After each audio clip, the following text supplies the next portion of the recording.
السلام علیکم ورحمۃ اللہ وبرکاتہ۔ بسم اللہ الرحمن الرحیم۔ الحمد للہ رب العالمین، الصلاۃ والسلام علی سید المرسلین وعلی آلہ واصحابہ اجمعین، اما بعد۔ رب اشرح لی صدری ویسر لی امری واحلل عقدۃ من لسانی یفقہوا قولی۔ ربنا آتنا فی الدنیا حسنۃ وفی الآخرۃ حسنۃ وقنا عذاب النار۔ رب زدنی علما، رب زدنی علما۔ ہر قسم کی تعریف اور شکر صرف اور صرف اللہ رب العزت کے لیے ہی لائق اور زیبا ہے، جو ساری کائنات کا بنانے والا اور ساری مخلوق کو وجود میں لانے والا، ان کی حفاظت کرنے والا اور ہر مخلوق کی ضرورت کا پورا کرنے والا ہے۔ ہر قسم کی حمد کے لائق اور ہر قسم کی تعریف اور شکر کے لائق صرف اور صرف اسی وحدہ لا شریک کی ذات ہے۔ درود و سلام ہو انبیاء اکرام پر، جنہیں انسان اور جن کی رشد و ہدایت کے لیے، انہیں صحیح راستہ بتانے کے لیے، انہیں خالق کائنات کی معرفت کرانے کے لیے اس دنیا میں مبعوث فرمایا گیا۔ خصوصاً نبی مکرم رحمت للعالمین امام الانبیاء محمد صلی اللہ علیہ وسلم پر، آپ کے اہل بیت پر اور صحابہ اکرام پر۔ اس مختصر سے درود و سلام کے بعد معزز سامعین، آج سورہ مومنون کی آیت نمبر 78 سے کلاس رہے گی انشاءاللہ تعالی۔ آج کی کلاس میں چند نکات پر، چند پوائنٹس پر آیت مبارکہ آ رہی ہیں، جیسے نمبر 1، اللہ تعالی کی نعمتوں اور عظیم قدرتوں کی یاد دہانی۔ چند آیتوں میں اللہ رب العزت نے اپنی نعمتوں کے تعلق سے ہمیں یاد دہانی، ہمیں یاد دلایا، اور اس کی عظیم قدرتوں کے تعلق سے ہمیں یاد دلایا۔ اور جب یہ نعمتوں اور قدرتوں کی یاد دہانی کرایا، دکھایا ہمیں کہ یہ میں نے عطا کیا ہوں، تو اس کے بعد ربوبیت کا سوال کیا کہ ان کا رب کون ہے، ان کا پیدا کرنے والا کون ہے۔ یہ دوسرا پوائنٹ۔ تیسرا، مشرکین کا موت کے بعد کی زندگی کا انکار۔ مشرک جو اتنی ڈٹائی سے اللہ رب العزت کے ساتھ کسی کو شریک کرتے ہیں، اصل میں ان کا دل آخرت کی زندگی سے خالی ہوتا ہے۔ اور ویسے بھی آپ دیکھیں گے، مشرک جب کسی باطل جھوٹی جگہ جاتا ہے اور وہاں جا کر کے اپنا ماتھا رکھتا ہے، شرک کرتا ہے، اس سے جب آپ پوچھیں کہ تم ان سے کیا مانگ کر کے آ رہے ہو، پھر سے سمجھیے، جب مشرک باطل معبود کے پاس جاتا ہے، جھوٹے معبود کے پاس جاتا ہے، اور اس سے جب آپ یہ پوچھیں کہ تو یہاں گیا تھا کیوں، کیا مانگا تو نے، تو وہ یہی جواب دے گا کہ میں بیٹا مانگنے گیا تھا، میں بچی کی شادی کے لیے گیا تھا، میں کاروبار اچھا چلانے کے لیے گیا تھا، میں فلاں چیز کے لیے گیا تھا، فلاں چیز کے لیے گیا تھا۔ آپ ایسا بہت ہی کم سنیں گے، یا شاید نہ سنیں کہ وہ یہ کہے کہ میں وہاں اس لیے گیا تھا کہ میری قبر کا منزل آسان ہو جائے، میں وہاں اس لیے گیا تھا کہ میرے حشر کی منزل آسان ہو جائے، میں اس لیے گیا تھا کہ میں جہنم کی آگ سے بچ جاؤں۔ ایسا نہیں کہتا مشرک۔ مشرک دنیاوی اعتبار، دنیا ہی کے لیے جاتا ہے۔ تو مشرک کا موت کے بعد کی زندگی کا انکار اس تعلق سے ہوگا۔ پھر مشرکین توحید ربوبیت کا قائل ہوتا ہے، مطلب اس کا ماننے والا ہوتا ہے، توحید ربوبیت کا، کہ اللہ ہی رب العزت زمین و آسمان اور سورج چاند اور زندگی اور موت اور تقدیر کا مالک ہے، لیکن اس کے باوجود بھی وہ شرک کرتا ہے، اللہ کی شان میں کسی اور کو شریک کرتا ہے، اس تعلق سے ہوگا۔ اور اللہ، اور اس کے بعد پانچواں ہمارا بہت اہم پوائنٹ کہ اللہ کا کوئی شریک نہیں، اس بات کی خود خالق کائنات نے ایک بہت پیاری دلیل دی، یا بہت اچھے انداز سے ہمیں سمجھایا کہ اللہ رب العزت کا کوئی شریک نہیں ہو سکتا۔ اس کی دلیل خود اللہ رب العزت نے دی۔ اور آج کی کلاس میں آپ کسی مدعو کو، کسی شخص کو دعوت دینے کا ایک الگ انداز دیکھیں گے کہ کسی کو اگر آپ کو دعوت دینا ہے تو ایک انداز یہ بھی ہے، اس طریقے سے اگر آپ دعوت دیں گے تو کسی مشرک کو سمجھنے میں بات بہت آسانی ہوگی۔ مشرک سے مراد کہ جو نیلے گگن کا سوامی کسی کو مانتا ہے کہ کوئی ہے دنیا کا بنانے اور چلانے والا، لیکن اس کے باوجود وہ کسی اور کے ساتھ اندھ وشواس کرتا ہے، کسی اور پر وشواس کرتا ہے، یعنی اندھا وشواس کرتا ہے۔ ایسے شخص کو سمجھانے کے لیے آج کی یہ کلاس میں بہت اہم نکات یا پوائنٹس آپ کے سامنے آئیں گے انشاءاللہ تعالی۔ اللہ رب العزت سے دعا ہے کہ اللہ رب العزت ہمیں قرآن مقدس کو سمجھا دے، اس پر ایمان ہمارا مکمل کر دے، مضبوط کر دے، اور اس پہ اخلاص کے ساتھ عمل کی توفیق بخش دے، آمین یا رب العالمین۔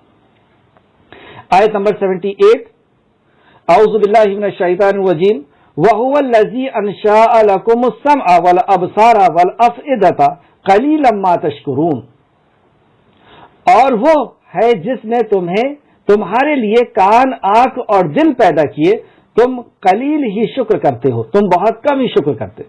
وہ ہے یعنی اللہ رب العزت اپنی پہچان اپنی بنائی ہوئی چیز یا اس کی دی ہوئی نعمت کو دکھا کر کے کرا رہا ہے کہ وہ ہے جس نے تمہیں کان، آنکھ اور دل دیا، لیکن تم اس کا بہت کم شکر کرتے ہو، یعنی تم یہ کریڈٹ کسی اور کو دیتے ہو، اس کا شکر نہیں کرتے، یعنی کسی اور کو اس کا حق دیتے ہو۔ اس طرح کی آیت سورہ ملک کی آیت نمبر 23 میں بھی ہے، سورہ ملک آیت نمبر 23، قل هو الذی انشاءکم وجعل لکم السمع والابصار والافئدۃ قلیلا ما تشکرون، کہہ دیجئے کہ وہی ہے جس نے تمہیں پیدا کیا اور تمہارے کان، آنکھ اور دل بنائے، تم بہت ہی کم شکر کرتے ہو۔ اس میں ہمیں دی گئی 3 نعمتوں کا ذکر کیا گیا، ہمیں دی گئی 3 نعمتوں کا، یعنی ہم الگ ہیں اور یہ نعمتیں الگ ہیں۔ کیسے؟ اللہ فرماتا ہے اور وہی ہے، مطلب اللہ اپنا تعارف اس انداز میں اپنی نعمت کو دکھا کر کے کرا رہا ہے کہ وہی ہے، یعنی وہی اللہ ہے جس نے تمہارے لیے یعنی ہم الگ شے ہیں، تمہارے لیے کان، آنکھ اور دل دیا۔ تو ہماری زندگی میں سب سے زیادہ ضروری جو چیز تھی اس کا اللہ رب العزت نے پہلے ذکر دیا، کیونکہ ہم تو الگ سے آئے ہیں روح کی شکل میں، اللہ کے حکم کی شکل میں جو فرشتے نے لے کر کے آیا تھا ماں کے رحم میں، اور پھر ہمارے اس دنیا میں رہنے کے لیے جن چیزوں کی ضرورت تھی، اس روح کو جس جسم میں رہنے کے لیے ضرورت تھی، تو اس جسم کے خاص پارٹس کو اللہ رب العزت نے گنایا کہ ہم نے تمہیں کان دیا، آنکھ دیا اور دل دیا، اور ان کی ضرورت بھی اسی سیکوینس میں، اسی تدریج کے، اسی اعتبار سے ہے کہ سب سے پہلے انسان کو کان کی ضرورت ہوتی ہے کہ وہ اللہ کے کلام کو سنتا ہے، نبی کے فرمان کو سنتا ہے، اور آنکھ سے پھر اس کی تصدیق کرتا ہے، آنکھ سے اس کا یقین کرتا ہے، اور پھر جب وہ آنکھ سے دیکھتا ہے تو دل میں جا کر کے وہ بات جو ہے پرنٹ ہوتی ہے یا نشر ہوتی ہے۔ تو اسی لیے اسی اعتبار سے اس کو عطا کی گئی، اور اسی اعتبار سے اس کا استعمال بھی ہے کہ ہم نے تمہیں کان دیا، یعنی کان سے اللہ رب العزت کی وحدانیت کے بارے میں، اس کے کلام کے بارے میں، اس کے دین کے بارے میں، اس کے نبی کے بارے میں سنو، اور پھر جو کہا گیا ہے وہ آنکھ سے دیکھو بھی کہ کیا واقعی بات صحیح ہے، کیا واقعی وہ سورج، چاند، زمین اور آسمان کا بنانے والا ہے، وہ واقعی انسان اور جانوروں کو بنانے والا ہے، وہ واقعی بغیر ستون کے آسمان کو کھڑا کر دینے والا ہے۔ تو آنکھ سے جب بندہ دیکھتا ہے اللہ رب العزت کی بنائی ہوئی چیز کو، تو اللہ رب العزت کے وجود کا اس سے یقین مضبوط ہوتا ہے، اور جب وہ آنکھ سے دیکھتا ہے تو وہ بات اس کے دل تک جاتی ہے، اور دل میں وہ باتیں گھر کرتی ہیں، اپیل کرتی ہے۔ اتنی بڑی بڑی نعمت کیا ہم نے کبھی الگ سے خالق کائنات کے بارگاہ میں بیٹھ کر کے شکر ادا کیے ہیں کہ اللہ تمہیں کان دیا جو دور سے بھی سنتا ہے، نزدیک سے بھی سنتا ہے، اور ہر قسم کی سر اور تال کو، ہر قسم کی لے کو سنتا ہے اور اس سے لطف اندوز ہوتا ہے۔ کتنی بڑی قدرت ہے یہ۔ سوچے اگر ہمارے کان نہ ہو تو جس کے کان کے اندر سنائی نہیں آتا وہ بولنے کی بھی صلاحیت ختم کر دیتا ہے، وہ بول بھی نہیں پاتا ہے، اور پھر آنکھ دیا، آنکھ کو بند کر کے سوچیں کہ ہمارے پاس آنکھ نہیں ہے، کتنی بڑی نعمت ہے یہ کہ ہم ہر منٹ ہر سیکنڈ اس کو استعمال کر کے اپنی زندگی کو صحیح رکھتے ہیں، ورنہ کہیں پر بھی ٹکرائیں گے، کہیں پر بھی گریں گے، اور کیسی زندگی ہو جائے گی، کیسی بڑی بڑی نعمتوں کو ہم نہیں دیکھ پائیں گے اللہ رب العزت کی، اس سے ہم فائدہ نہیں اٹھا پائیں گے۔ اور دل جو اصل ججمنٹ کرتا ہے، اصل جو حقیقت کو واضح کرتا ہے، اور دل کے اور بھی اگر یہ نہ ہو تو زندگی ختم۔ تو اللہ رب العزت نے شکوہ کیا، اور لیکن تم کم ہی شکر ادا کرتے ہو، کم ہی شکر کرتے ہو۔ شکر، جبکہ اللہ رب العزت قرآن میں فرماتا ہے کہ جب بندہ شکر ادا کرتا ہے اللہ رب العزت کا تو اللہ اس کی نعمتوں کو بڑھاتا ہے، اور جب بندہ اللہ کا شکر ادا نہیں کرتا اور اس کی ناشکری پر اتر جاتا ہے تو اللہ رب العزت اس کی نعمتوں کو گھٹانا شروع کر دیتا ہے۔ تو پازیٹو تھنکنگ، پازیٹو سوچ، مثبت سوچ، سکاراتمک سوچ ہمیں ہماری زندگی کے اندر ایک کامیابی اور کامرانی کی طرف ہماری زندگی کو لے کر کے آتی ہے۔ آیت نمبر 79، اور وہی ہے جس نے تمہیں زمین میں پھیلا دیا، یعنی پیدا ہوئے انسان اور ساری زمین کے اندر پھیلتے چلے گئے، اور اسی طرح اس کے قریب تمہیں اٹھایا جائے گا، مطلب جس طریقے سے اللہ رب العزت نے پھیلایا ہے اسی طریقے سے تمہیں سمیٹ لے گا، اسی طریقے سے تمہیں اٹھا لیا جائے گا، جس طریقے سے اس نے پیدا کر کے زمین میں پھیلا دیا ہے اسی طریقے سے پھیلی ہوئی چیز کو وہ سمیٹ لے گا، تمہیں اٹھا لیا جائے گا۔ یہ دو قدرت اور اللہ نے بتایا کہ جس طریقے سے وہ پیدا کرنے کی طاقت رکھتا ہے تمہیں اٹھانے کی بھی طاقت رکھتا ہے، اور تم دیکھ رہے ہو کہ کس طریقے سے وہ لوگوں کو اٹھاتا ہے اور اس کے وجود کو ختم کر دیتا ہے، اس کے نام و نشان کو مٹا دیتا ہے، اس کی کان، آنکھ اور دل اور جسم اور جتنی بھی صلاحیت، جتنی بھی اس کی جسم کے اندر جو بھی خوبیاں تھی وہ سب مٹی کے اندر ملا دیتا ہے، اس کے وجود کو ہی ختم کر دیتا ہے۔ تو جس طریقے سے اس نے تمہیں پیدا کیا، پھیلا دیا زمین میں، اسی طریقے سے تمہیں سمیٹنے کی بھی طاقت رکھتا ہے، اور تم دیکھ رہے ہو اس کی طاقت کو کہ اس نے کس طریقے سے پیدا کیا اور کس طریقے سے ختم کیا۔ اور وہی ہے جو زندہ کرتا ہے، یعنی اب ان آیتوں کو جب ہم اپنے مدعو کے سامنے رکھیں گے تو یہاں سے ہم بات کو اسٹارٹ کریں کہ آپ کا کیا تصور ہے اس کے تعلق سے کہ یہ دنیا کا کوئی بنانے اور چلانے والا ہے یا نہیں ہے۔ جب آپ نے یہ مدعو سے سوال کیا کہ آپ کا کیا تصور ہے، آپ کی کیا سوچ ہے، آپ کی کیا رائے ہے اس بارے میں کہ یہ دنیا کیا اپنے آپ بن گئی ہے، اپنے آپ چل رہی ہے، کیا ایسا کوئی بنانے اور چلانے والا نہیں، اور اس کے بعد آپ اسے دلیل دیں گے کہ دیکھو اس نے ہمیں یہ دیا ہے اور اسی نے ہمیں پھیلایا اور وہ ہمیں ختم کرتا ہے۔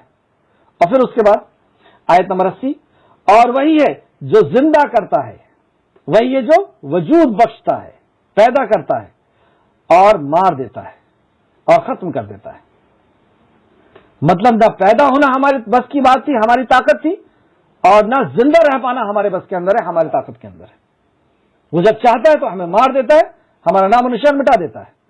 اور رات اور دن کا اختلاف اس کا ہے، رات اور دن کا جو اختلاف ہے کہ ایک روشنی سے بھرا ہوا ہے اور ایک اندھیرے سے بھرا ہوا ہے، ایک دنیاوی کام کے لیے اور ایک دنیاوی کام سے تھک کر کے آرام کرنے کے لیے۔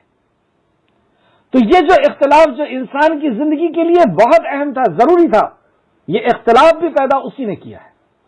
سورج کی طاقت نہیں ہے کہ وہ چاند کے قریب چلا جائے، اور نہ چاند ہی سورج کے قریب آ سکتا ہے، نہ زمین سورج کے کسی اور کنارے پہ جا سکتی ہے، نہ دن رات سے پہلے آ سکتی ہے، نہ رات دن سے پہلے آ سکتا ہے۔ یہ ایک انداز مقرر کیا ہوا ہے۔ کون ہے اس انداز کا مقرر کرنے والا؟ سورہ یاسین آیت نمبر 40 کے اندر اللہ فرماتا ہے نہ تو سورج سے ہو سکتا ہے کہ چاند کو جا پکڑے، اور نہ رات ہی دن سے پہلے آ سکتی ہے، رات کی مجال نہیں ہے کہ وہ دن سے پہلے آ جائے۔ تو یہ کون ہے یہ جس نے کیا ہے؟ اب آپ اس کو فلکیات کا نظارہ اسے اپنے مدعو کو کرائیں، اور اگر یہ پین اور کاپی لے کر کے بیٹھ کر کے اسے ڈرائنگ کر کے بتائیں تو زیادہ اچھے سے انشاءاللہ تعالیٰ بات سمجھ میں آئے گی، اور ہم خود بھی سمجھیں۔ سب سے پہلے تو ہماری سمجھنے کی ضرورت ہے، کیونکہ ہماری دل میں کہیں نہ کہیں یہ کمزوری ہے کہ کوئی دنیا کا بنانے اور چلانے والا ہے، کوئی ہے جو ہمیں زندگی دیتا ہے، کوئی ہے جو ہمیں موت دیتا ہے، اور کوئی ہے جو ہمیں مار کر کے پھر سے زندہ کرے گا اور ہم سے سوال جواب کرے گا۔ یہی یقین اگر ہمارا آ جائے تو اس یقین کو ٹرانسفر کرنا آسان ہوگا۔ بات سمجھے آپ نہیں؟ اگر یہ یقین ہمارے اندر ہوگا تو اس یقین کو ہمیں دوسرے میں سمجھانے کے لیے آسانی ہوگی۔ دائی اسی لیے فیل ہوتا ہے کیونکہ وہ جس چیز کی دعوت دیتا ہے وہ وہاں پہ خود نہیں ہوتا، وہ جس چیز کی طرف بلا رہے اس چیز کے یقین اس کی ذات کو خود ہی نہیں ہے، الا ماشاء اللہ، ہر کوئی ایسا نہیں ہوتا۔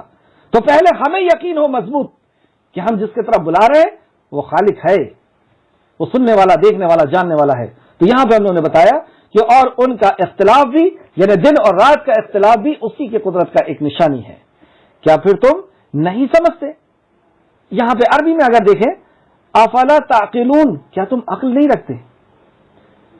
یعنی دنیا کے اس نظام کو دیکھ کر کے تم اس سے عقل کا استعمال نہیں کرتے کہ یہ اتنا بڑا نظام، اتنا بڑا سسٹم، اتنی بڑی کائنات، یہ اپنے آپ کیسے وجود میں آ گئی اور کیسے چل رہی ہے، اور چل بھی رہی ہے تو اتنے پرفیکٹ طریقے سے، اتنے منظم طریقے سے، کیسے ہو سکتا ہے یہ اپنے آپ؟ کیوں نہیں جس منٹ اور جس سیکنڈ میں سورج آج نکلا تھا، 1 سال پہلے بھی اسی منٹ اور اسی سیکنڈ میں نکلا تھا، 2 سال پہلے، 100 سال پہلے بھی اسی منٹ اور اسی سیکنڈ میں نکلا تھا، یہ 1 سیکنڈ بھی آگے پیچھے کیوں نہیں ہو رہا؟ جس رفتار سے یہ چل رہی ہے اس کی رفتار میں کبھی کمی اور زیادتی کیوں نہیں آتی؟ 24 گھنٹے میں اپنا چکر پورا لگائے گی تو 25 اور 27 گھنٹے کیوں نہیں ہوتے؟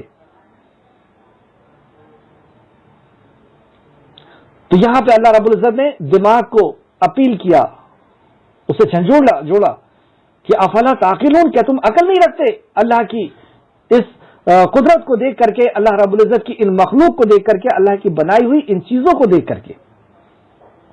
بلکہ انہوں نے وہی کچھ کہا جو پہلوں نے کہا، مطلب اتنی بڑی قدرت کا نظارہ دیکھنے کے بعد، عرش عظیم کو دیکھنے کے بعد، اور دوسری مخلوقوں کو دیکھنے کے بعد کہ سورج اس نے بنایا جو بغیر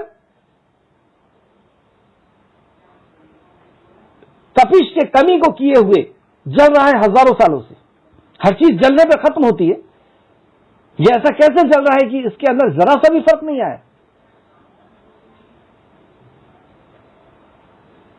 یہ سارے نظام کو دیکھنے کے بعد کہ انسان پیدا ہو رہا ہے، مر رہا ہے، اس کا وجود ختم ہو رہا ہے، اس کا وجود آ رہا ہے، یہ ساری چیز دیکھنے کے بعد بھی وہ وہی کہتے ہیں جو پچھلوں نے کہا تھا۔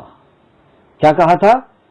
یہی کہ مرنے کے بعد کوئی زندگی نہیں، بلکہ انہوں نے وہی کچھ کہا جو ان سے پہلوں نے کہا تھا۔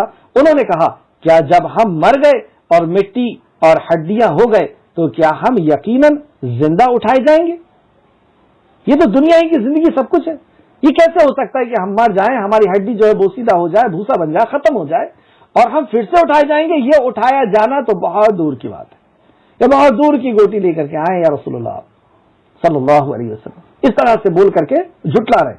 بلا شبہ اس بات کا ہم سے اور ہم سے پہلے ہمارے آبا و اجداد سے وعدہ کیا گیا ہے، یہ بھی کہتے ہیں مشرک کہ یہ بات تو پہلے سے چلی آ رہی ہے، یہ ہم سے بھی اور ہمارے باپ دادا سے یہ وعدہ بھی کیا گیا ہے، جیسے قرآن میں دوسرے کے فرمایا اللہ نے قد افلح من تزکى وذکر اسم ربہ فصلی بل تؤثرون الحیاۃ الدنیا والآخرۃ خیر وابقى ان ھذا لفی صحف الاولی صحف ابراہیم وموسیٰ۔ صحف ابراہیم اور موسیٰ میں بھی یہ بات آئی ہے، اور پہلے بھی لوگوں تک یہ بات آئی ہے کہ اصل زندگی تو مرنے کے بعد کی زندگی ہے، یعنی مرنے کے بعد کی زندگی کا تصور یہ پہلے سے چلا آ رہا ہے۔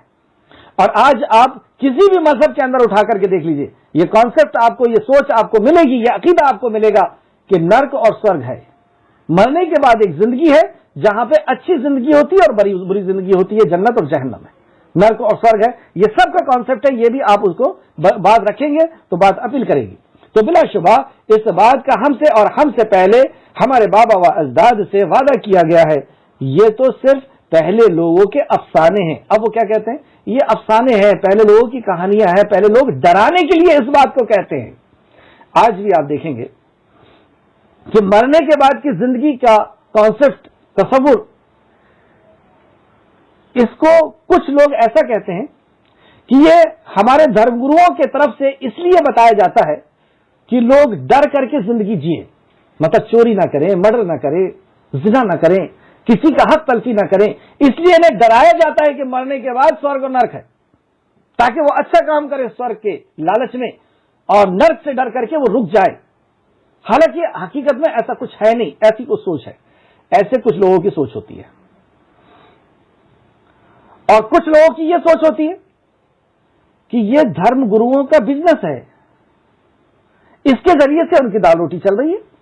اگر وہ نہیں بتائیں گے کہ سورگ اور نرک ہے تو کون ان کو پیسہ دینے والا ہے، کون ان کو دکشنا دینے والا ہے؟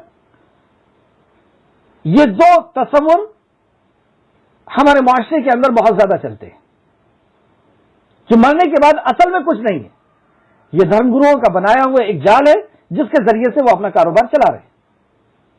اور جو پڑھے لکھے لوگ ہیں، جو اپنے آپ کو پڑھا لکھا سمجھتے ہیں، وہ یہ کہتے ہیں کہ یہ اس لیے بتائی جاتی ہے، پروجوں نے اس لیے اس کو طے کیا ہے، پروجوں نے اس لیے اس کانسیپٹ کو لے کر کے آئے ہیں تاکہ لوگ ڈر کر کے جیے۔ یہ دونوں باطل عقائد، جبکہ یہ بات حقیقت ہے کہ اللہ رب العزت موت کے بعد زندگی دے گا، اور کیوں دے گا؟ کیوں ہے مرنے کے بعد زندگی؟ اس لیے ہے کیونکہ وہ خالق نے ان ساری مخلوق کو پیدا کیا، ساری انسانیت کو پیدا کیا، اور وہ ہر ایک سے محبت کرتا ہے، اور اس کا حق جس نے مارا ہے وہ اس کو انصاف دے گا، وہ انصاف کے دن کا مالک ہے۔ انصاف کے لیے اس نے پرلے کا دن لے کر کے آیا ہے، کیونکہ دنیا کے اندر انصاف نہیں کیا جا سکتا، دنیا کے اندر انصاف نہیں کیا جا سکتا۔ اگر کسی نے ایک مرڈر کیا ہے تو سزائے موت پھانسی ہوگی ایک، اور کسی نے 100 مرڈر کیا ہے تو سزائے موت پھانسی ایک ہی ہوگی، تو انصاف ہوا؟ یہ تو ایک کو انصاف ملا، 99 کو تو انصاف نہیں ملا نا۔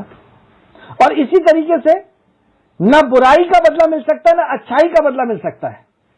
کسی نے ہاسپٹل کھولا، کسی نے اناتھ آشرم کھولا، اور دوسرے دن اس کی موت آ گئی، مر گیا، تو کیا اس کو اس کا بدلہ ملا؟ تو دنیا اتنی چھوٹی ہے کہ نہ یہاں پہ اچھائی کا بدلہ مل سکتا ہے اور نہ یہاں پہ برائی کا بدلہ مل سکتا ہے۔ تو اللہ رب العزت نے مرنے کے بعد کی زندگی کو بنایا، لیکن انہوں نے اس کا انکار کیا۔ کیوں انکار کیا؟ کیونکہ ان کی عقل کو یہ بات سمجھ میں نہیں آئی کہ جب ہم مر جائیں گے، ہڈیاں ہو جائیں گے، بوسیدہ ہو جائیں گے، تو ہمیں کیسی زندگی مل سکتی ہے؟ اس بات کو اللہ نے دوسری جگہ بھی سمجھایا، سورہ نازیات آیت نمبر 11 سے 14 کے بیچ میں۔ بھلا جو ہم اگلے جو مشرکین کے یہاں پہ بات کو اللہ رب العزت نے نقل کیا، سورہ نازیات سورہ نمبر 79 آیت نمبر 11 سے، بھلا جب ہم گلی سڑی ہڈیاں ہو جائیں گے، مطلب جب ہماری ہڈیاں بوسیدہ ہو جائیں گی، ختم ہو جائیں گی، گل جائیں گی، سڑ جائیں گی، کہتے ہیں کہ اس وقت لوٹے تو خسارے میں ہوں گے۔ اگر ہم ایسے وقت مرنے کے بعد لوٹ جائیں تو یہ تو ہمارے لیے بہت گھاٹا ہوگا۔ تو اللہ نے اس کا جواب دیا، وہ قیامت تو صرف ایک ڈانٹ ہوگی، یعنی ایک خوفناک ڈانٹ ہوگی وہ قیامت، اس وقت وہ سب ایک دم میدان محشر میں آ جمع ہوں گے۔ دوسری جگہ سورہ یاسین آیت نمبر 77 سے 79 تک اللہ فرماتا ہے، سورہ یاسین، کیا انسان نے دیکھا نہیں کہ ہم نے اسے نطفے سے پیدا کیا، پھر یکایک وہ جھگڑنے والا ہو گیا، اور اس نے ہمارے بارے میں ایک مثال بیان کی۔ استغفر اللہ، کیا اللہ کے بارے میں کوئی مثال بیان کی جا سکتی ہے؟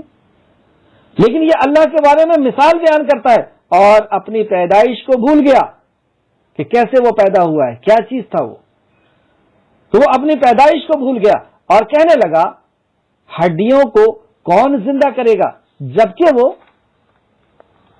بوسیدہ ہو جاتی ہیں، جبکہ وہ بھوسا بن جاتی ہے، سڑ گل جاتی ہے، انہیں کون زندہ کرے؟ کہہ دیجئے، اللہ اس کا جواب دیتا ہے، کہہ دیجئے ان کو اللہ زندہ کرے گا جس نے ان کو پہلی بار پیدا کیا تھا، اور وہ سب کچھ، سب قسم کا پیدا کرنا خوب جانتا ہے، وہ سب قسم کا پیدا کرنا خوب جانتا ہے۔ تو یہاں تک دو بات کی گئی، ایک تو اللہ رب العزت نے اپنے مخلوق کو دکھایا، اپنی بنائی ہوئی چیزوں کو دکھایا، اس کے نظام کو دکھایا، دن اور رات کے آنے جانے کو، انسان کی پیدائش، انسان کی ضرورت کی چیزوں کو، اور ان کا یہ اعتراض کہ مرنے کے بعد زندہ نہیں ہوں گے، تو کیوں زندہ ہوں گے؟ اور کون زندہ کرے گا، کیسے زندہ کرے گا، اس کے تعلق سے بات ہوئی۔ اس کے بعد چند سوال ہم مدعو سے کریں گے یا ہم سے ہمارا خالق کرتا ہے۔ اللہ فرماتا ہے اے نبی صلی اللہ علیہ وسلم آپ ان سے پوچھئے، آپ ان سے سوال کیجئے، اگر تم جانتے ہو تو بتاؤ کس کا ہے زمین اور جو کچھ اس کے اندر ہے۔ مطلب یہ زمین کس کی ہے، کون اس کا مالک ہے، کون اس کا خالق ہے، کون اس کو پیدا کرنے والا ہے، کون اس کا مالک ہے، اور اس کے اندر جو چیزیں ہیں، جو جانور ہیں، جو انسان ہیں، جو پرندے ہیں، جو پیڑ ہیں، جو پتھر ہیں، کن کے ہیں یہ؟ سوال کئی قسم کے ہوتے ہیں اور اگر الگ الگ مقصد سے کیے جاتے ہیں، کئی قسم کے سوال کیے جاتے ہیں اور الگ الگ مقصد سے سوال کیے جاتے ہیں۔ کچھ لوگ سوال اس لیے کرتے ہیں کہ انہیں ٹیسٹ کرنا ہوتا ہے کہ سامنے والے کے پاس اس کا جواب ہے یا نہیں ہے۔ کچھ سوال اس لیے کیے جاتے ہیں کہ کسی کو بے عزت کرنا ہے، کسی کو نیچا دکھانا ہے کہ اس کا سوال کا جواب تو اس کے پاس ہے ہی نہیں۔ اور کچھ سوال اس لیے کیے جاتے ہیں کہ اسے یاد دہانی کرائی جائے کہ دیکھو تم جانتے ہو یہ بات کہ اس کا حل یہ ہے اور اس کے باوجود تم غلط کر رہے ہو، تم جانتے ہو اس کی حقیقت اور اس کے بعد تم ایسا کر رہے ہو، یاد دہانی کے لیے۔ تو جب ہم مدعو سے سوال کریں گے، جب ہم کسی سمجھانے جس کو ہم سمجھا رہے ہیں اس سے سوال کریں گے، تو سوال ہمارا اس نیت سے نہ ہو کہ ہمیں اسے نیچے دکھانا ہے۔ اگر یہ نیت ہو گئی تو ہم مدعو کو کبھی نہیں سمجھا پائیں گے، پھر وہ عزت کی جنگ چلے گی۔ جیسے ہم کسی سے ایسا بھاری بھرکم سوال کریں کہ چلیے جی آپ تو کھانے کے فرائض اور کھانے کی سنتیں بتائیے، تو اگر بڑی عمر والا ہوگا تو شرمائے گا اور اسے بے عزتی محسوس ہوگی اور پھر وہ فرینکلی اور آپ سے کھل کر کے بات نہیں کرے گا۔ اور ایک بار اگر کسی کو یہ لگ گیا کہ آپ اس کی بے عزتی کر رہے ہیں تو پھر آپ اس کو نہیں سمجھا پائیں گے، پھر وہ عزت کی جنگ چلے گی، پھر وہ میں کی جنگ چلے گی دونوں کے بیچ میں۔ تو یہاں پہ جو سوال کیا اللہ رب العزت نے، یہ وہ سوال کیا جو سوال کا جواب وہ دیتا ہے، دے سکتا ہے، اسے معلوم ہے، یعنی اسے صرف یاد دہانی کرائی جا رہی ہے، اسے ہوش میں لایا جا رہا ہے۔ تو ایسے سوال اللہ رب العزت نے کیا، ایسے سوال ہم کر سکتے ہیں۔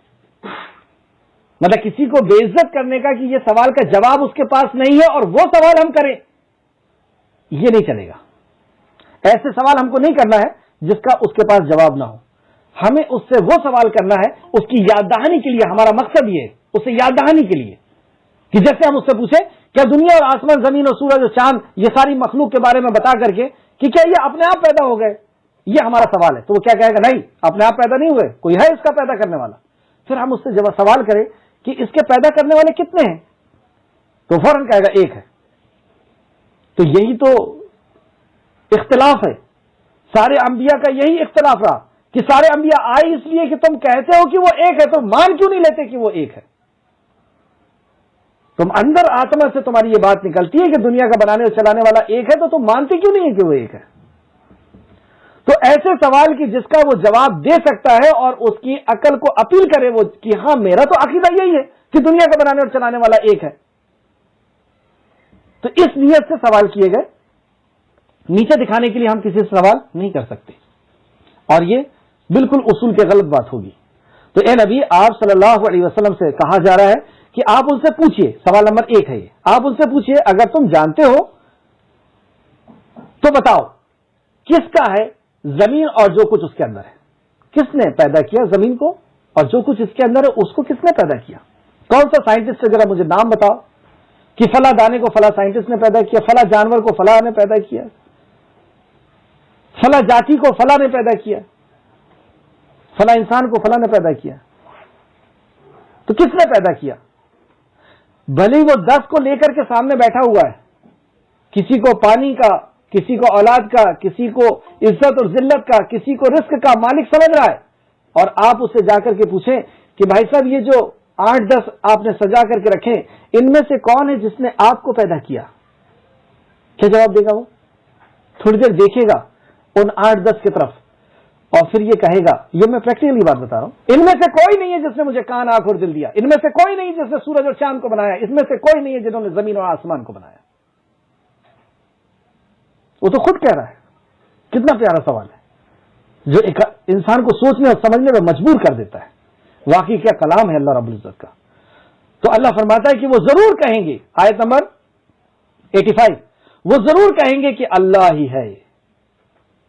جب آپ ان سے پوچھیں گے کہ زمین کو کس نے بنایا, تو کیا کسی سائنٹسٹ کا نام لے سکتے ہیں, کسی اور کا نام لے سکتے ہیں, کسی جانور کا نام لے سکتے ہیں, کسی پتھر کا نام لے سکتے ہیں, کسی فوت شدہ شخصیت کا نام لے سکتے ہیں؟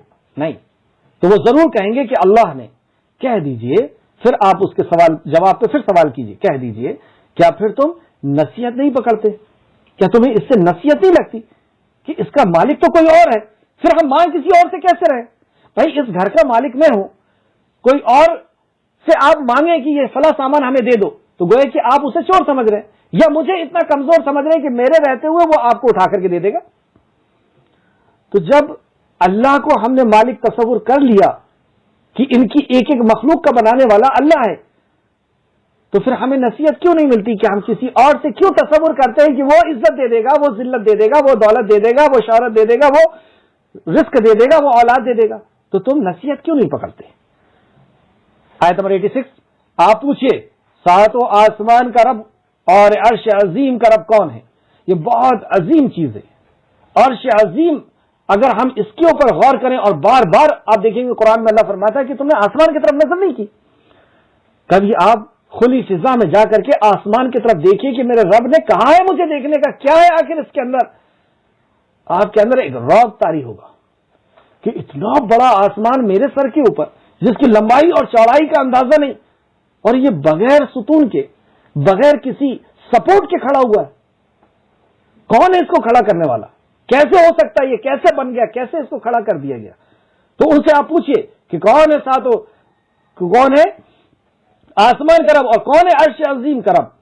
وہ ضرور کہیں گے کہ اللہ ہے. سبحان اللہ. تو کہہ دیجئے کیا پھر تم ڈرتے نہیں؟ تمہیں ڈر نہیں لگتا اس بات کا کہ تم اس کا شریک کسی اور کو بناتے ہو؟ ایک ایک مخلوق کا مالک ہے, عرش عظیم کا مالک ہے, اور اس کے بعد تم کسی اور کو اس کا شریک کرتے ہو. تمہیں ڈر نہیں لگتا شریک کرتے وقت؟ یعنی کسی جائیداد پر ہم کسی اور کو شریک کر دیں تو ہمیں ڈر لگے گا نا کہ اس کی جائیداد میں ہم نے اس کو شریک کر دیا, اگر اسے پتا چلے گا تو وہ میری کس طریقے سے میری خبر لے گا. کسی کے بھی حقوق کے اوپر ہم کسی کو شریک کر دیں, بیوی کا حق ہے, شوہر کا حق ہے, بچوں کا حق ہے, پڑوسی اپنی جائیداد کا حق ہے, ہم کیا کسی کو شریک کرتے ہیں؟ یا کسی نے اگر شریک کیا تو وہ کتنا ڈرتا ہے کہ میں نے بیوی کے حق میں کسی کو شریک کیا ہوں, پتہ چلے گا تو خبر. تو کیا تمہیں ڈر نہیں لگتا کہ اللہ رب العزت جو ساری کائنات کا خالق ہے, مالک ہے, رازق ہے, جو عرش عظیم کا رب ہے, تو کیا تمہیں ڈر نہیں لگتا کہ تم اس کا شریک بناتے ہو؟ وہ بھی دینے والا ہے, یہ بھی دینے والا, وہ بھی کر سکتا ہے, یہ بھی کر سکتا ہے, تمہیں ڈر نہیں لگتا؟ سوال جواب پھر سوال, پھر اس کے بعد سوال جواب اور پھر سوال. اب تیسرا سوال, آپ پھر ان سے پوچھئے کس کے ہاتھ میں ہے ہر چیز کی بادشاہی؟ اب بات ہی ختم ہو گئی کہ زمین کو بنایا تو اس نے ہے اور اس کی مخلوق کو اس نے بنایا, کیا بادشاہی کسی اور کی ہے؟ کیا مالک کوئی اور ہے؟ کیا جواب دیں گے اس کا؟ اور مشرکین مکہ کیا جواب دے رہے ہیں؟ اور آج بھی اور قیامت تک آنے والے مشرکوں سے آپ یہ سوال کیجئے, یہی جواب ملے گا. آپ ان سے پوچھیں کہ کس کے ہاتھ میں ہے ہر چیز کی بادشاہی, جبکہ وہ پناہ دیتا ہے اور اس کے مقابلے کسی کو پناہ نہیں.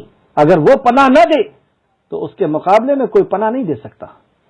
اگر زمین میں ہمیں پناہ ختم کر دے اللہ رب العزت, پوری دنیا ملا کر کے ہمیں زمین میں پناہ نہیں دے سکتی. پناہ یعنی زندگی نہیں دے سکتی. اگر اسے طے کر دیا کہ تمہیں مرنا ہے, اسے طے کر دیا تمہیں ذلیل ہونا ہے, اسے طے کر دیا تمہیں بے عزت ہونا ہے, اسے طے کر دیا کہ تمہیں بے رزق ہو جانا ہے, تو کسی کی مجال نہیں کہ وہ تمہیں عطا کر دے. تو اس نے اگر, اور اس نے جو کر لیا, پھر اس سے کوئی سوال کرنے والا نہیں کہ اللہ تو نے ایسا کیوں کیا. ہاں اللہ رب العزت ہر کسی سے سوال کرنے والا ہے. تو اللہ کہتا ہے جبکہ وہ پناہ دیتا ہے اور اس کے مقابلے کسی کی پناہ نہیں، اس کے علاوہ کوئی اور پناہ نہیں دے سکتا، پناہ وہ دیتا ہے۔ اگر تم جانتے ہو تو بتاؤ کون دیتا ہے پناہ، اب بتاؤ تم۔ وہ ضرور کہیں گے بادشاہی اللہ ہی کی ہے، وہی قدرت رکھتا ہے کہ جس کو جو چاہے عطا کرے اور اس سے کوئی باز پرس کرنے والا نہیں۔ تو وہ ضرور کہیں گے اللہ۔ کہہ دیجئے پھر کہاں تمہیں جادو کیا گیا ہے؟ کہہ دیجئے جب تم جان رہے ہو کہ وہی پیدا کرنے والا ہے، وہی عرش عظیم کا رب ہے، اسی کی سلطنت ہے، اسی کی قوت، اسی کی طاقت، اسی کے قبض قدرت کے اندر ہر مخلوق ہے، ہر چیز ہے، تمہاری زندگی، ہر تمہارے رزق، تمہاری ہر چیز اس کے قدرت میں ہے، پھر تم کہاں جا رہے ہو؟ کیا تمہیں جادو ہو گیا ہے؟ یعنی کیا تمہاری عقل کہاں چلی گئی؟ کیونکہ جب جادو ہو جاتا تو عقل کام کرنا بند کر دیتی نا۔ جو ہوتا ہے وہ ہمیں دکھتا نہیں اور جو نہیں ہوتا وہ دکھتا ہے۔ جادو میں یہی ہوتا ہے، جادو میں عقل میں پردے پڑ جاتے ہیں۔ تو کیا تمہیں جادو ہو گیا ہے کہ تم مان بھی رہے ہو ایک طرف کی ساری کائنات کا خالق اور مالک ایک ہے، یہ زبان سے کہہ رہے ہو، تمہارے دل کے اندر سے یہ بات نکل رہی ہے، تو ہم بھی تو یہی کہہ رہے ہیں کہ جو تم کہہ رہے ہو اس پر تم کھڑے ہو جاؤ۔ جو تم کہہ رہے ہو کہ وہ ایک ہے تو تم اس میں یقین کر لو کہ ہاں وہ ایک ہے۔ تو تم کہاں؟ پھر اس کے بعد آیت نمبر 90 کے اندر اللہ فرماتا ہے بلکہ ہم ان کے پاس حق لائے ہیں، یہی حق ہے جو تم خود گواہی دے رہے ہو جس حق کی، کہ یہ اپنے آپ دنیا نہیں بنی، دنیا کا کوئی بنانے اور چلانے والا ہے، اور جب تم سے پوچھا گیا کہ وہ کتنے ہیں تو تم نے کہا ایک ہے۔ یہ اتنا بڑا حق کہ جس کی گواہی تم خود دیتے ہو۔ اور بلا شبہ وہی جھوٹے ہیں کہ وہ کہہ رہے ہیں اور کر کچھ اور رہے ہیں۔ اب آپ جو مشرکین ہیں جو کسی دربار پہ گئے ہوئے ہیں، آپ وہاں جائیں اور ان سے پوچھیں یہ سوال کہ بھائی صاحب یہ سورج چاند زمین آسمان ہماری اولاد کا بنانے والا کون ہے؟ تو فوراً کہیں گے اللہ۔ یہ پورے سوال جب ہم ان مشرکوں سے کریں گے تو وہ یہی جواب دیتے ہیں کہ ان سب کا رب اللہ ہے۔ لیکن پھر کیا وجہ ہے کہ ان کو مشرک کہا گیا؟ وجہ یہ ہے کہ اللہ کے ساتھ انہوں نے اوروں کو شریک کیا کہ یہ بھی رب ہے اور یہ بھی اس رب کی طاقت رکھتے ہیں۔ اگزامپل کے طور پر اللہ کے لیے نہیں دی جا رہی، ہم اپنے سمجھنے کے اعتبار سے یہ کہتے ہیں کہ یہ ہے حاجت روا مشکل کشا، ہماری مدد کرنے والا، ہماری فریاد سننے والا، ہمیں اولاد دینے والا، ہمیں زندگی دینے والا، ہمیں موت دینے والا، سورج چاند زمین و آسمان کا مالک یہ اللہ ہے۔ لیکن یہ بھی دیتے ہیں، یہ بھی اللہ کے شریک ہیں، یہ بھی اللہ کی طرح ہیں۔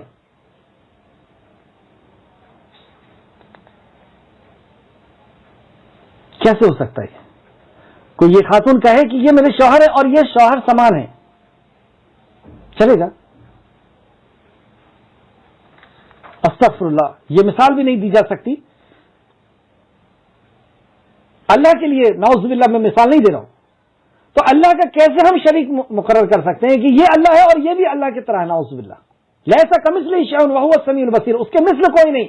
تو اس کی صفات میں یہ لوگ شریک کرتے ہیں اور اس کی عبادت میں شریک کرتے ہیں۔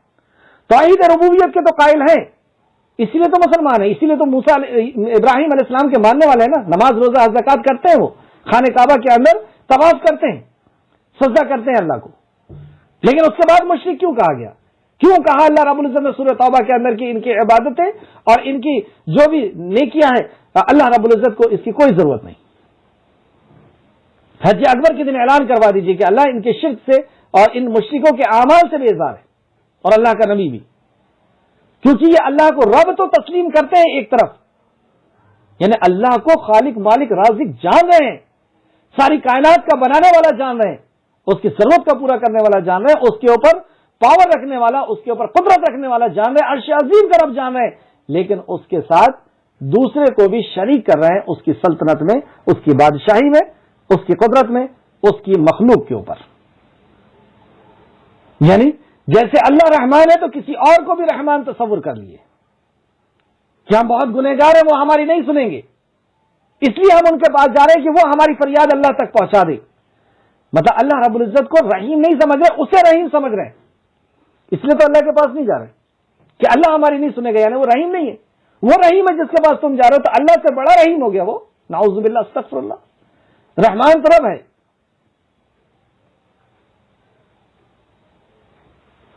اولاد کے لیے کسی اور کے پاس, زندگی موت کے لیے کسی اور کے پاس, تو یہ اللہ کی اسماء الحسنہ میں شرک کرتے ہیں, اور یہ عبادت کا حق کسی اور کو دیتے ہیں. عبادت کے اندر دو چیز, پرستش اور اطاعت, اس کا حق یہ کسی اور کو دیتے ہیں.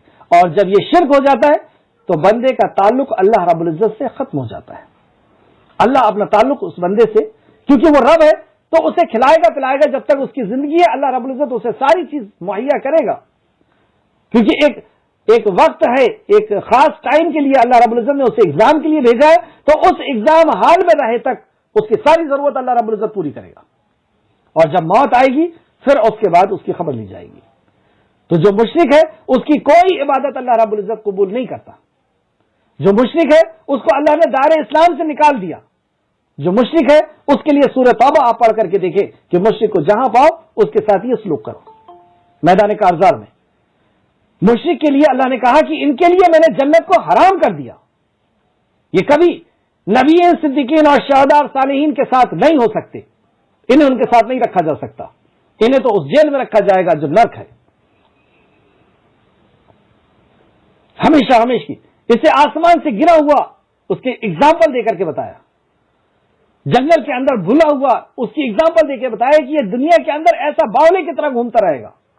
اپنی ضرورت کے لیے اندھ وشواس اس کے اندر اتنا ہوگا کہ کبھی کسی کے پیچھے, کبھی کسی کے پیچھے, کبھی کسی کے پیچھے, عزت کی تلاش میں, رزق کی تلاش میں, دولت کی تلاش میں, کسی سکون کی تلاش میں بھٹکتا رہے گا جیسے جنگل کے اندر کوئی آدمی گم ہو گیا ہو. ایسا بھٹکتا رہے گا. یہ سکون و اطمینان اس کا مقدر نہیں ہو سکتا. اللہ رب العزت کے نزدیک یہ شخص شر البریہ ہے, مخلوق کے اندر سب سے بدترین مخلوق. اب سنیے آپ کہ شرک کی کیا دلیل ہے کہ اللہ کا کوئی شریک نہیں, اس بات کی کیا دلیل ہے. سبحان اللہ, کتنے پیارے انداز میں اللہ رب العزت ہماری ایک ایک ڈاؤٹ کو اور ایک ایک بات کو اللہ رب العزت سمجھاتا ہے, اور اپنے کلام سے سمجھا رہا ہے. اس سے بڑا انعام انسان کے لیے اور کیا ہو سکتا ہے کہ ہمیں صحیح راستہ بتانے کے لیے, ہماری دنیا کو سنوارنے کے لیے اور آخرت کو سنوارنے کے لیے خالق کائنات خود بیان کر رہا ہے اس کے کلام میں. اور اس کلام کو سمجھانے کے لیے انبیاءوں کے سردار کو چنا ہمارے لیے, امام الانبیاء کو, رحمت للعالمین کو, اس کلام کو سمجھانے کے لیے. اس سے بڑا انعام اور ہمارے خالق کا کیا ہو سکتا ہے. چلیں آپ دیکھیں کہ اللہ سبحانہ و تعالی کا کوئی شریک نہیں, اس بات کی کیا دلیل ہے جو واقعی ہمارے دماغ کو اپیل کرے گی, ہمارے دماغ کو جھنجھوڑ کر کے رکھ دے گی. اللہ فرماتا ہے اللہ نے اپنی کوئی اولاد نہیں بنائی اور نہ اس کا کوئی ساتھی معبود ہے, یعنی اس کا کوئی شریک نہیں ہے, اس کے ساتھ کوئی معبود نہیں. دو چیز کو ایک ساتھ لایا گیا وا کے ساتھ. ومت تخذ اللہ من ولد وما کان معه من الہ, اور اللہ اپنی کوئی اولاد نہیں بناتا. تو ہم لوگ اس شخص کو بہت گنہگار اور بدتمیز سمجھتے ہیں. ہم اس شخص سے بہت نفرت کرتے ہیں جو اللہ کی اولاد تصور کرتا ہے. ہم اسے اپنی بہن یا اپنی بیٹی اس سے بیاہنا نہیں چاہتے, کیونکہ اس نے اللہ کا اولاد عیسیٰ علیہ السلام کو یا کسی اور نبی کو تصور کیا ہے. ہم اتنا اس کے اس عقیدے سے نفرت کرتے ہیں, اس سے نفرت نہیں کرتے, اس کے عقیدے سے, اس کی سوچ سے, اس کے کانسیپٹ سے ہم نفرت کرتے ہیں کہ ہم اس سے رشتہ کرنے کو تیار نہیں. لیکن اسی گناہ کے ساتھ اللہ رب العزت نے اس گناہ کو گنا ہے. اور کہہ کر کے اللہ فرماتا ہے اللہ نے اپنی کوئی اولاد نہیں بنائی اور نہ اس کا ساتھ کوئی اور معبود ہے. تو شرک کو بھی اللہ نے اس کے ساتھ جوڑا ہے, اور یہ دونوں چیز شرک ہے اور ایک جیسی شرک ہے. جو غضب اس شرک پر ہے وہی غضب اس شرک پر بھی ہے. کرے گر غیر بت کی پوجا تو کافر. اگر وہ ایسا کریں تو ہم فوراً ان کے اوپر فتاوے دیتے ہیں. لیکن مومنوں پر کشادہ ہے راہیں. وہ شوق سے چاہیں جس کی چاہیں اس کی پرستش کریں, اس کو حاجت روا اور اس کو مشکل کشا سمجھے. اس بات سے ان کی توحید میں کوئی خلل نہیں پیدا ہوتا. نہ ان کے توحید جاتا ہے نہ ان کا ایمان جاتا ہے. یہ کیسا اصول ہے کہ دوسرے اگر کریں تو ان کے اوپر یہ سارے فتاوے اور ہم کریں تو کوئی اس کے لیے گناہ نہیں. تو سنیے, اللہ رب العزت نے دونوں چیز ایک ساتھ بیان فرمائی کہ اس کی کوئی اولاد نہیں اور اس کا کوئی شریک نہیں. اور اب اللہ سمجھاتا ہے, یعنی اگر ان دو بات پر ہم ایک سوال کریں اپنے خالق سے کہ اس کی کیا دلیل ہے کہ اس کا کوئی معبود نہیں, اس کی کیا دلیل ہے کہ اس کا کوئی معبود نہیں, تو اس کی دلیل اللہ رب العزت نے کتنے پیارے انداز میں دیا. تو ہر معبود اس چیز کو جو اس نے پیدا کیا ہے لے جاتا. مطلب اور الگ الگ معبود ہوتے تو جو جس کا معبود تھا, جس نے جس چیز کو پیدا کیا تھا, اگزامپل کے طور پہ سورج کا جو معبود تھا وہ سورج کو لے جا لیتا, زمین کا جو معبود تھا, جو انسانوں کا معبود تھا, جو جانوروں کا معبود تھا, سب اپنی اپنی مخلوق کو لے کر کے الگ ہو جاتے. اور پھر اس کے بعد کیا کرتے, کیونکہ ہر کوئی تو معبود ہے تو ہر کوئی اپنی سلطنت کو بڑھانے کی کوشش کرتا. جیسے آپ دیکھ رہے ہیں کہ جب سے دنیا قائم ہے, ایک خطے والے دوسرے خطے والے سے, ایک ایریا والے دوسرے ایریا والے سے جنگ کرتے ہیں اور اس کو اپنے اندر شامل کرتے ہیں اور اپنی سلطنت کو بڑھاتے ہیں. ہر بادشاہ اپنی سلطنت کو بڑھانے کے لیے جنگ کر رہا ہے اور صدیوں سے چلا رہا ہے. تو یہی اگزامپل بنا کر کے اللہ رب العزت سمجھائے کہ تم دیکھتے رہو کہ آدمی اپنی سلطنت کو بڑھانے کے لیے کیسے دوسرے کو ختم کرتا ہے اور اپنی سلطنت کو بڑھاتا ہے. تو اگر الگ الگ معبود ہوتے تو جو جس کا معبود تھا, جو جس نے جس کو بنایا ہے, وہ اس کو لے کر کے الگ ہو جاتا.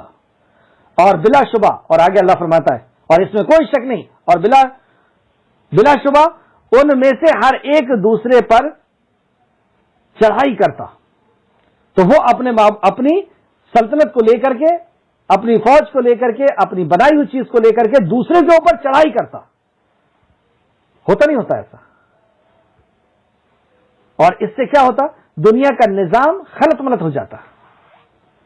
آج جو دنیا کا نظام سکون اور اطمینان سے چل رہا ہے, یہ اس بات کی دلیل ہے کہ اس کا چلانے والا ایک ہے. آپ ایک چھوٹی سی کار جس میں 5 لوگ بیٹھتے ہیں, کتنے چلانے والے ہوتے ہیں اس کے؟ ایک. اگر 2 چلانے والا ہوا تو ایک اس طرح موڑنے کی کوشش کرے گا, ایک اس طرف, ایک ہارن دے گا اور ایک ایکسیلیٹر دے گا, ایک فلاں کرے گا, ایک فلاں کرے گا. وہ کار نہیں چل سکتی. یہ کائنات جو اتنے سسٹمیٹک طریقے سے سکون اور اطمینان کے ساتھ چل رہی ہے صدیوں سے, یہ اس بات کی دلیل ہے کہ یہ پوری کائنات کا چلانے والا, اس کا پلان کرنے والا, اس کی تدبیر کرنے والا, اس کا مدبر, اس کا خالق, اس کا مالک, اس کا محافظ, اور اس کی سلطنت پر جس کی قوت اور طاقت ہے وہ صرف اور صرف ایک ہے. اگر الگ الگ ہوتے تو سب اپنی اپنی بادشاہت کو الگ الگ لے کر کے اور ایک دوسرے کی چڑھائی کرتا اور نظام کو خلط ملط کر دیتا. پھر اللہ فرماتا ہے اور اللہ ان باتوں سے پاک ہے, اللہ ان باتوں سے پاک ہے جو یہ بیان کرتے ہیں. اللہ رب العزت یہ جو بیان کرتے ہیں, جو شرک کرتے ہیں, اللہ رب العزت اس سے پاک ہے. یہ عیب لگاتے ہیں اللہ کے اوپر کہ وہ اولاد نہیں دے سکتا اس لیے میں فلاں کے پاس گیا ہوں. بھائی اس دربار کو چھوڑ کر کے آپ کس وجہ سے جا رہے ہو؟ کیا بنیاد ہے اس دربار کو چھوڑ کے جانے کی؟ اللہ رب العزت کی بارگاہ کو چھوڑ کر کے دوسرے کے پاس جانے کی کیا دلیل ہے؟ اس لیے جا رہے ہو نا کہ تمہارا یہ عقیدہ ہے کہ یہاں سے نہیں ملتا اس لیے میں وہاں جا رہا ہوں. تو گویا کہ آپ اس کے اوپر الزام لگا رہے ہیں کہ یہ عزت اور ذلت نہیں دے سکتا, نعوذ باللہ, استغفر اللہ, یہ اولاد نہیں دے سکتا, یہ رزق نہیں دے سکتا, یہ سکون نہیں دے سکتا, یہ رشتے نہیں کر سکتا. کہاں بچو گے اس رب کے ساتھ کسی کو شریک کر کے اور سب سے بڑا اس کے ساتھ گناہ کر کے, جرم کر کے؟ اس دنیا میں تباہ اور بربادی کے سوا اور کچھ نہیں ہے. دیکھیے گا ایسے لوگ جو اللہ کے علاوہ کسی اور درباروں میں جا کر کے بیٹھے رہتے ہیں, ان کی صورت کس طرح ہوتی ہے, ان کی حالت کیا ہوتی ہے, وہ کیسے باولی کی طرح ہوتے ہیں. جو اللہ نے فرمایا ان کی زندگی کا آپ بیٹھ کر کے ان کی زندگی کے بارے میں پوچھیے کہ بھائی کیسی زندگی گزر رہی ہے، بتائیں گے آپ کو پوری پریشانیاں۔ اللہ ہم سب کو محفوظ رکھے، ہم سب کو پکا اور سچا موحد اللہ رب العزت بنائے، صرف ایک رب کا ماننے والا، ایک خالق کا ماننے والا اور اسی کے ساتھ جینے والا ہم سب کو اللہ رب العزت بنا دے، آمین یا رب العالمین۔ آج کی کلاس کی آخر آیت، اس آیت میں آیت نمبر 91 میں اللہ نے آخر میں فرمایا اللہ ان باتوں سے پاک ہے جو وہ بیان کرتے ہیں، جو ہم نماز کے اندر بھی کہتے ہیں سبحان ربی الاعلی، پاک ہے میرا اعلیٰ پروردگار، اس کا کوئی شریک نہیں، کوئی چیز ایسی نہیں جو اس کے دربار میں نہیں، کوئی چیز ایسی نہیں جو وہ نہیں دیتا، اور کوئی چیز ایسی نہیں کہ جو اس کے دربار کے علاوہ کہیں سے مل جائے، کوئی چیز ایسی نہیں جو اس کے دربار کے علاوہ اس کے علاوہ کوئی اور دے سکے، کوئی کچھ نہیں دے سکتا جب تک دینے والی ذات صرف اور صرف اللہ رب العزت کی۔ آخری 92 نمبر آئے، وہ غیب اور حاضر کا جاننے والا ہے۔ کیوں نہیں دے سکتا کوئی؟ پھر اس کی دلیل، کیونکہ وہ غیب اور حاضر کا جاننے والا ہے، جو مانگ رہا ہے اس کی حاضر ضرورت کیا ہے اور اس کی غیب کی ضرورت کیا ہے وہ جانتا اللہ ہے، کہ یہ مانگ کیا رہا ہے، اصل میں اس کی ضرورت کیا ہے۔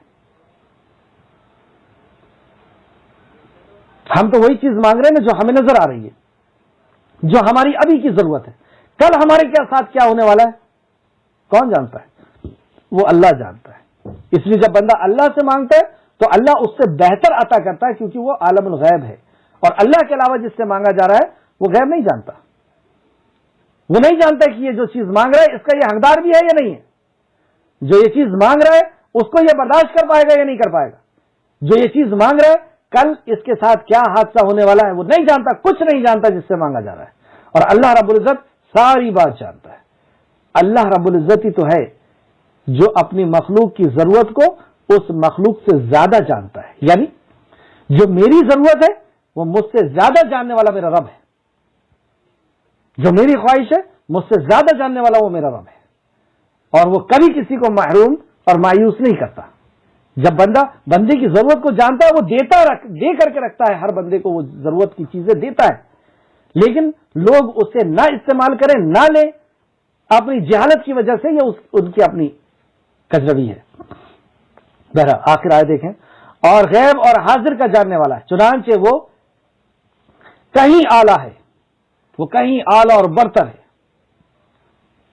اس سے جو وہ شریک کرتے ہیں، جو وہ اس کے ساتھ شرک کرتے ہیں وہ اس سے کہیں اعلیٰ اور برتر ہے۔ آخر میں اللہ رب العزت سے دعا ہے کہ اللہ رب العزت ہمیں صحیح معنوں میں ان آیت مبارکہ کو سمجھنے کی، ان کی گہرائی کو سمجھنے کی، ان کی تفاسیر کو سمجھنے کی ہم سب کو توفیق دے، اس پر ایمان دے، عمل دے اور لوگوں تک پہنچانے کی صلاحیت عطا فرمائے، آمین یا رب العالمین۔ السلام علیکم ورحمۃ اللہ وبرکاتہ۔